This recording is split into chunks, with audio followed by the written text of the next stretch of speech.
Queridos, vamos lá? Hoje é um dia especial na história dos batistas brasileiros. Será lançado um movimento entre nós, entre as igrejas evangélicas, mas especialmente nós, dentro desta campanha Seja Luz. Chama-se 100 dias que impactarão o Brasil. Por isso que eu quero falar hoje com vocês sobre impacto nacional. Impacto. 100 dias que impactarão o Brasil. Onde nós vamos nos dedicar à oração, começa hoje, vai ser lançado hoje à noite no nosso culto. Vamos pedir aí a ajuda da nossa equipe de multimídia, o pastor Pascoal Piragini, presidente da Convenção Batista Brasileira, junto com o pastor Fernando Brandão, que é o diretor executivo da nossa Junta de Missões Nacionais, vão lá da primeira igreja batista de Curitiba falar para todas as igrejas batistas do Brasil. Às 8 horas em ponto nós vamos tentar nos conectar com eles lá através do site da PIB de Curitiba. Então já passo incumbência para o Tiago aí, viu? Vem à tarde, leia todos os tutoriais para ver como é que vai fazer isso, passa a tarde aqui na igreja, instala tudo e a gente à noite vai fazer. Bom, nossa equipe é bem preparada, graças a Deus. Então vai ser gostoso, vai ser muito bem. Além de termos um missionário de missões mundiais aqui conosco hoje à noite. Desculpe, irmã Gelene, eu esqueci o nome do nosso pastor Joed. Falamos há pouco, mas memória, a idade, diz que até os 40 anos a idade fica muito fraca, depois que ela começa a desenvolver. Então eu ainda estou nessa parte, né, desenvolvendo a minha memória. E o pastor Joed vai estar aqui, vai ser uma grande bênção para a nossa igreja. E a irmã Jaqueline, pedi a irmã, cadê a irmã Jaqueline? Já foi lá para o coral, né? Então nem vou falar para não tomar tempo. Ok. Porque estamos preocupados em ser igreja relevante no Brasil. Eu quero pedir você para tomar parte disso. Nós temos ouvido falar em choque de moralidade, não temos? Choque de moralidade, choque de legalidade, tolerância zero, Transparência Brasil, que é uma ONG, que tem um site, que trabalha com isso. Mas, irmãos, o verdadeiro impacto nacional só poderá ser feito, só poderá acontecer por parte da igreja. Não é soberba, não é pedantismo. É por causa dos conteúdos, por causa das motivações e por causa dos poderes que estão por trás das ações. Se nós não reconhecermos, não nos conscientizarmos da responsabilidade que está sobre nós e da capacidade que temos de promover mudanças, mais uma geração vai se passar e nós continuaremos sendo o país da corrupção, um dos mais corruptos do mundo, um dos que piores empregam os recursos arrecadados pelos tributos e nunca se arrecadou tanto. Nós somos luz, sejamos luz. Então eu quero convidar o irmão a abrir a palavra de Deus lá em 1 Timóteo, capítulo 2, verso de 1 a 8. 1 Timóteo, capítulo 2, versos de 1 a 8. Os irmãos sabem que no livro de Atos é dito que a igreja estava transtornando o mundo da época. Já ouviram isso? Aqueles, quem sabe esse verso, que é um verso meio de passagem, aqueles que alvoroçaram ou transtornaram o mundo, chegaram até nós. Declaração de líderes preocupados com o impacto que a igreja estava causando na sociedade.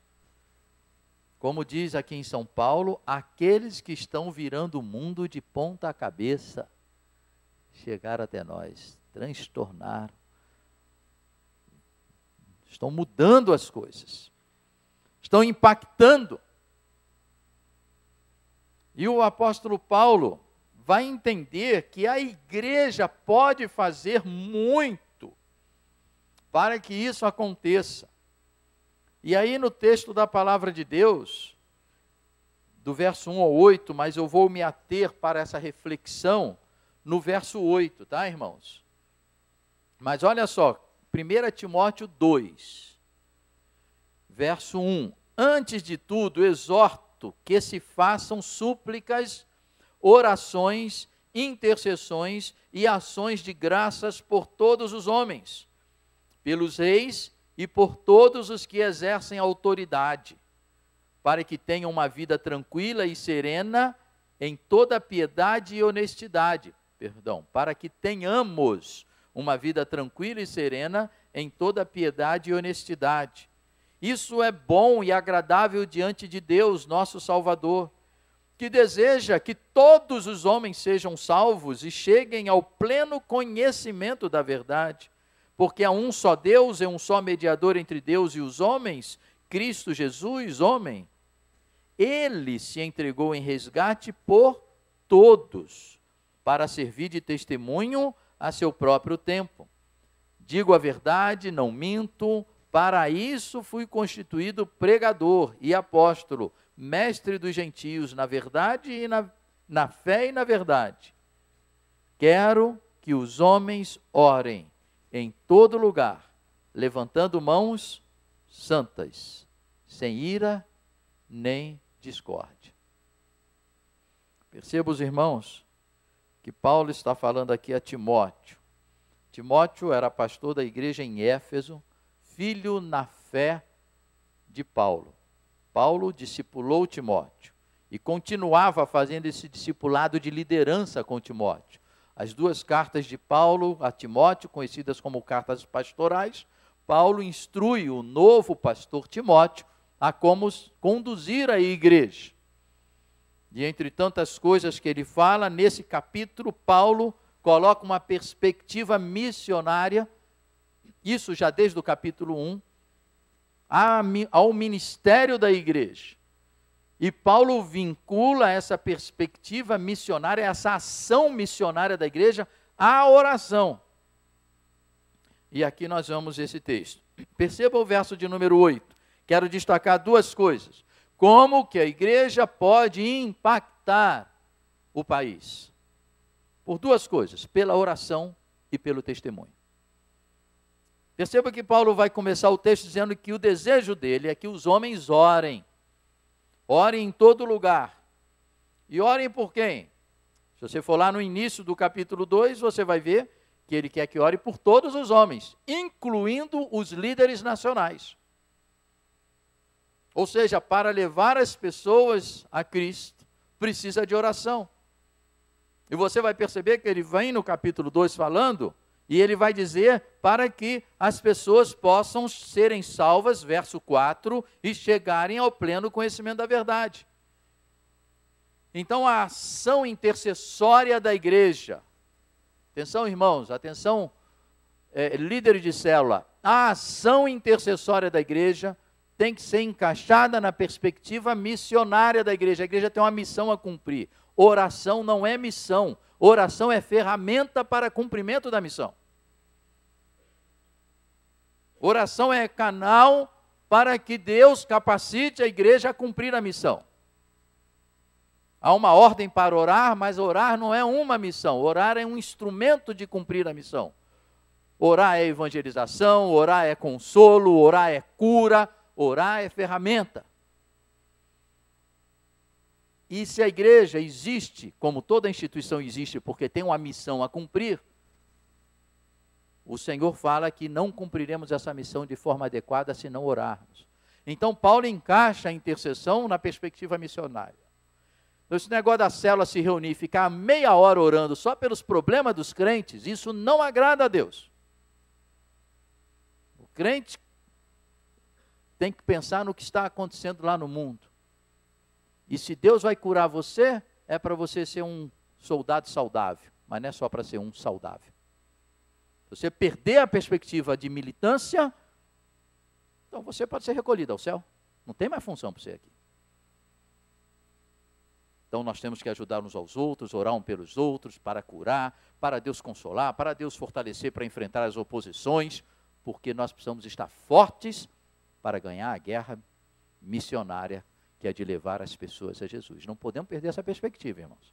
E a igreja tem perdido essa perspectiva, de forma geral. Então, nossa oração deve ser centrada nessa perspectiva missionária da igreja. Entenda, os irmãos, que Paulo está falando de oração pública, inclusive, aqui. Inclusive não, a perspectiva dele ao escrever é sobre as orações públicas que aconteciam nas sinagogas. E vocês sabem que só homens poderiam recitar as orações nas sinagogas, mulheres não podiam. Por isso que ele fala tanto de homem. Eu quero que os homens orem, que homens levantem mãos santas, porque é homem mesmo. Então a palavra homem, assim como nós usamos aqui, ela tem o aspecto específico do sexo, do gênero, mas ela tem algumas aplicações gerais em sentido de humanidade. Aqui, por exemplo, quando ele fala, quero que os homens orem por todos os homens, esses todos os homens é, de forma geral, a humanidade, todas as pessoas. Então Paulo está dizendo aos homens que eles oram, sim, mas olha, vocês precisam, quando chegar no templo para orar, parar de orar só por si, por sua família, por seu gado, por suas coisas darem certas, e vocês precisam orar pelas pessoas, orar pelas autoridades, para que elas sejam salvas e cheguem ao pleno conhecimento do Filho de Deus, da verdade. Então ele vai nos conduzir a isso. Então, primeira coisa, oração. Segundo, testemunho. Então, o verso 8 que ele falou, quero que os homens orem em todo lugar, levantando mãos, o quê? Santas, sem ira, nem discórdia, nem contenda. Mãos santas, ou seja, vidas santas. Testemunho. Testemunho. Perceba, os irmãos, capítulo 1, olha como ele vinha falando. Não vamos ler o capítulo todo, podia ler, pelo menos a partir do verso 3, mas olha o verso 8. Sabemos, porém, que a lei é boa, desde que usada de forma legítima, reconhecendo que não é feita para o justo, mas para transgressores, insubordinados, incrédulos e pecadores, ímpios e profanos, para os que matam pai e mãe, para homicidas, devassos, homossexuais, exploradores de homens, mentirosos, os que proferem falsos juramentos, e para todo o que é contrário à sã doutrina, a qual está em harmonia com o que me foi confiado, a saber, o evangelho da glória do Deus bendito. Agradeço a Cristo Jesus, nosso Senhor, por me fortalecer e me considerar fiel, pondo-me no seu ministério, apesar de eu ter sido blasfemo, perseguidor e arrogante. Ele, porém, me concedeu misericórdia, pois o que fiz se devia à ignorância e à incredulidade. E a graça de nosso Senhor transbordou com fé e o amor que há em Cristo Jesus. Aí olha só agora. Esta palavra é fiel e digna de toda a aceitação. Cristo Jesus veio ao mundo para salvar os pecadores, dos quais eu sou o principal.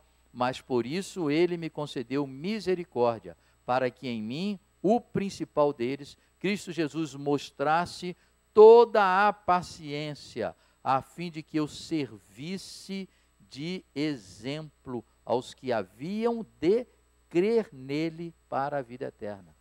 Perceba, os irmãos, que tudo que Paulo está falando aqui, ele está falando com o propósito de que ele, e no caso cada um de nós, sirva de testemunho para que as pessoas venham a crer e terem a vida eterna.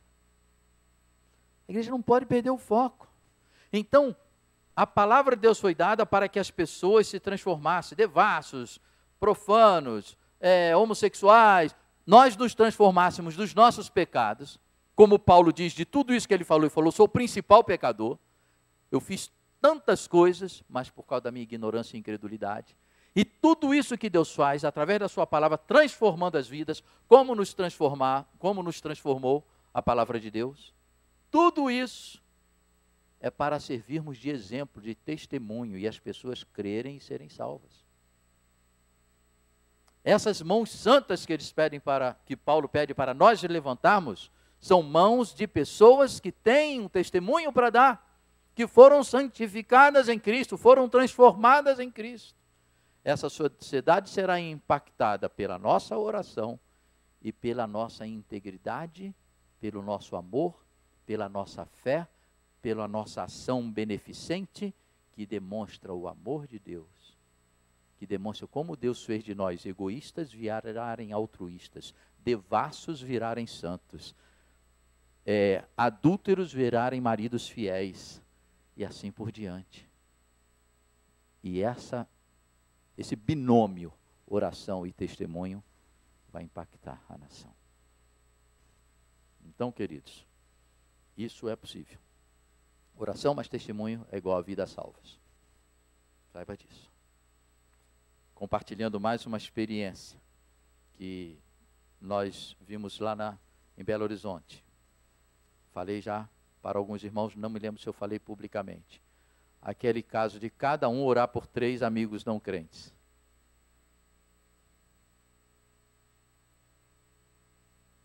Eles oram 1 mês de oração e testemunho. E eles mantêm o relacionamento com os amigos, com bom testemunho. E convidam os amigos para um encontro. E é isso que está fazendo com que os membros daquela igreja tenham a alegria de ver seus parentes, seus familiares, seus amigos, seus colegas de trabalho serem rendidos a Cristo de uma forma que só o poder de Deus pode fazer, fazendo com que milhares de pessoas cheguem a Cristo, milhares e milhares, e a igreja sai de 300 membros para 4.500 membros, com 7.000 pessoas nas células. Desses, cerca de 3.000 não são membros da igreja. Oração e testemunho, e interesse pelas pessoas. Deus quer usar a minha vida, quer usar a sua vida para isso. E nesses 100 dias que impactarão o Brasil, será oração mais testemunho. A oração começa hoje. Abril, maio, junho, aí quando chega julho, depois de quase 3 meses de oração, nós vamos sair pelas ruas das cidades, dando testemunho. 500 bases no Brasil, não sei quantos mil envolvidos, né, irmã Gislene? Agora os dados me faltam. Milhares, se não me engano são 11.000, acho, envolvidos. Isso porque está contando com a gente. Tem aí? Que número tem aí, Carlinhos?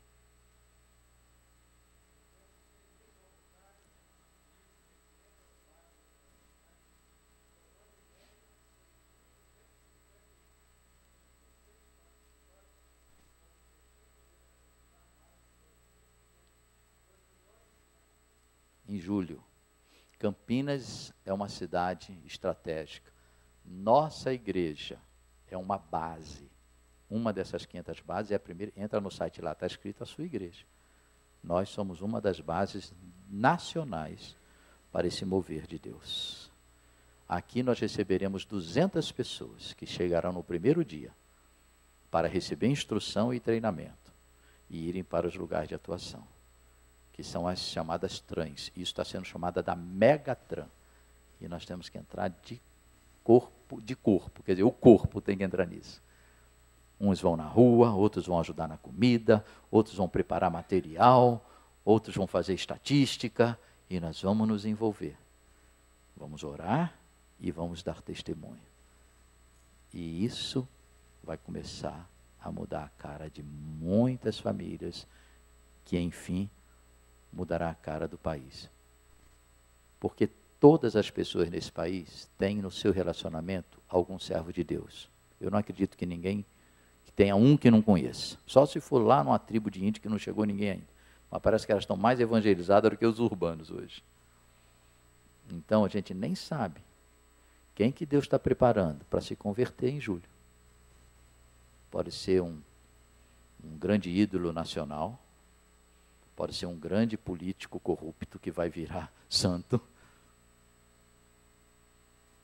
E a igreja está nesse grande movimento. Amém? Ok. Meu querido companheiro Tiago, jogue lá na quadra aquilo que não quer calar, as perguntas que nos incomodam, tá bom?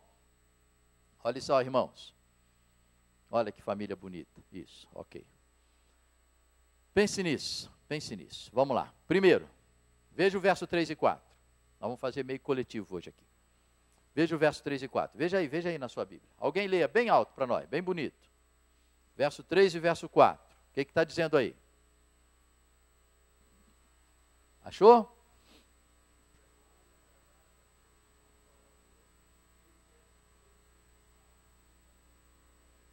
Ok? Então, de acordo com isso, com o que Paulo está pedindo neste texto, o que tem a ver a oração e santidade, que nós vimos no verso 8, a oração e santidade da igreja, com o conhecimento da verdade e salvação por parte dos incrédulos.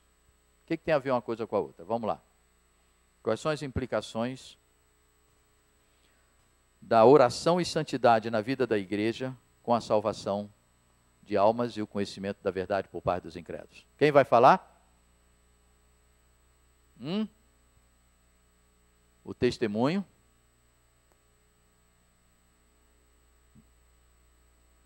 Tem alguma coisa a ver? O que poderia acontecer do contrário? Fala, Clair.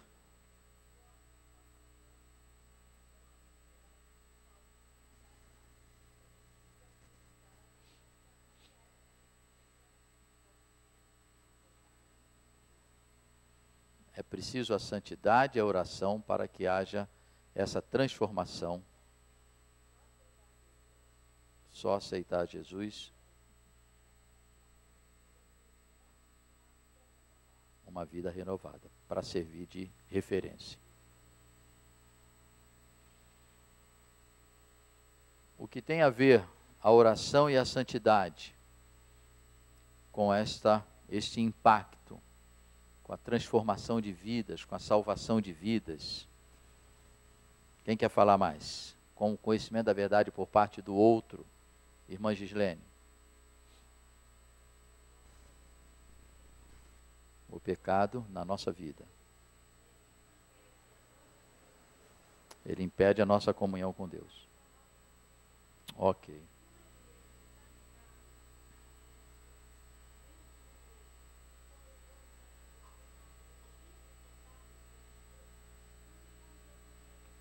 Ok. Percebe?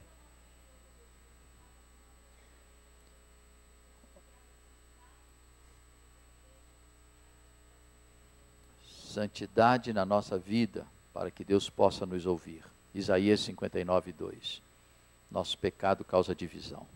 E Ele não nos ouve, apesar dele ter ouvido. Então, a palavra de Deus pede isso. Às vezes, como familiares, cônjuges, maridos querem a conversão da mulher e a esposa quer a conversão do marido, mas esquecem da santidade, esquece do testemunho, esquece do amor, esquece do preferir o outro e preterir-se a si mesmo. E aí ora, e às vezes oramos mais porque se a pessoa se converter, a nossa vida vai ficar melhor. Mas se a gente inferniza a vida do outro já aqui, ele não vai querer não adianta. E a gente vê muito marido que não ama a mulher, e muita mulher tola que não respeita o seu marido, querendo a salvação do outro. Vida e oração. Não adianta a gente orar, Deus não ouve, tem uma barreira. Ele que disse lá em Isaías: pois os meus ouvidos não estão surdos, nem a minha mão encolhida, que eu não possa ouvir e não possa responder. Mas os vossos pecados fazem divisão entre vós e o vosso Deus, e as vossas iniquidades esconde o seu rosto de vós, de sorte que ele não vos ouve. Então, oração e santidade. E outra coisa, irmãos, a oração é ferramenta de batalha espiritual. Conversão não é obra de cognição apenas, de entendimento. Conversão é obra do Espírito Santo, que rompe os poderes das trevas na vida das pessoas, retira os tampões de seus ouvidos que estão ensurdecidos pela operação da malignidade. E uma coisa que a pessoa não conseguia ver, ela passa a ver. Não conseguia acreditar, ela passa a acreditar. Eu sou testemunha disso, você também deve ser. Um coração incrédulo que eu tinha, mas determinei buscar a Deus. E lendo a palavra de Deus, que eu já tinha lido tantas vezes, no livro de Gênesis, eu não me converti em João 3,16, lendo sozinho o livro de Gênesis, que eu conhecia quase que de cor aquelas histórias todas, porque eu sou da igreja desde 10 dias de idade que eu fui apresentado. de repente, descortinou-se. E eu vi coisa que eu não estava vendo até 5 minutos atrás. Oração, oração. Vida de santidade e oração. Tá bom? Ok. Segunda questão. Qual o desejo de Deus no verso 4? Qual que é, gente? Que desejo que tem aí? Que todos se salvem. Pensa na pior pessoa que você conhece nesse país e na sua vida. Deus quer que ela se salve. Então, onde estaria o problema que tem impedido que isto aconteça? O que vocês acham?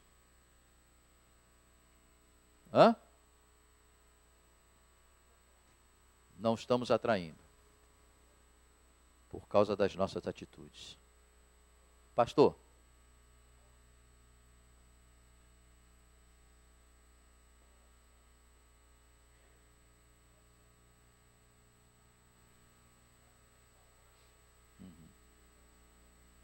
É dele. Deus é que salva. Por uma razão divina, ele determinou que nós temos que orar para que isso aconteça. E falar. Testemunho e oração. E o pastor está destacando a intercessão. Você ia falar. Miguel. Falta de testemunho. Percebam? Irmão Tiago.